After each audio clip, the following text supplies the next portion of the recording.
And the third question, according to the head of the Ministry of Foreign Affairs of Hungary, Péter Szijjártó, Hungary will declare at meetings of the foreign ministers and energy ministers of the European Union countries that it will not support the 20th package of sanctions against Russia and a loan to Ukraine for 90 billion euros until Kiev restarts the Druzhba pipeline. How does Russia evaluate Hungary's decision to block the 20th package of sanctions against Russia and the loan to Ukraine for 90 billion euros until the resumption of oil supplies through the Druzhba pipeline?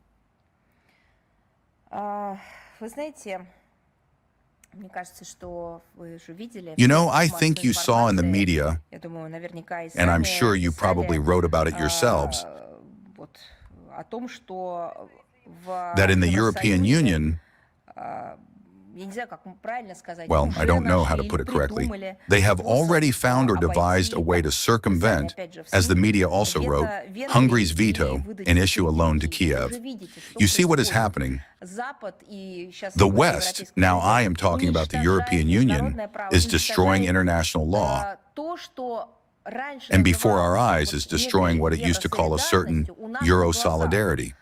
They place no value on their own member countries. They place no value on the positions of sovereign states. That is, they are violating both the rights of the member countries of their association and the rights of these same countries in their national capacity. After all, membership in the European Union should not deprive a participant country of independence. They should not demand the abandonment of national interests, and even more so, it should not lead to these states making anti-people decisions under the oppression of Brussels. And right now, that is exactly how it is turning out.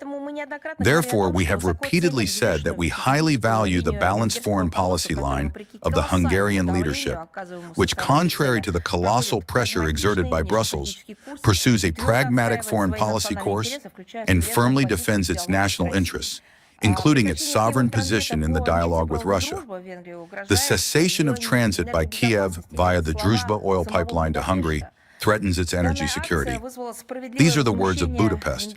This action caused the justified indignation of the Hungarian authorities, who assess such actions as a direct encroachment on sovereignty, on the country's sovereignty. But not just on sovereignty in theory, but in practice, because this is linked to the well-being of their citizens, which does not harm the well-being of Hungarian citizens, nor does it cause damage to the well-being of citizens of other European Union member states. But at the same time, for some reason, Budapest is suggested to refuse the interests of the Hungarian people.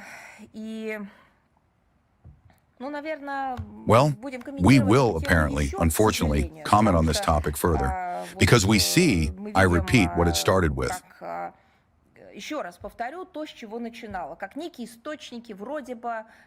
Certain sources say that the European Union treats Hungary's rights so disparagingly. Now, this is being said with reference to sources, but in principle, all the steps that the European Union has taken before, this confirm this in practice. Why? Because they showed the same attitude toward other European Union member countries as well. It is just that Budapest, the Hungarians, have, let's call it, the courage to stand up for themselves, to raise their voice, to defend their rights, while other members of the European Union do not. Well, I am not talking about Slovakia right now. Of course, there, so to speak, Fico defends his national sovereignty, including by putting his life in danger.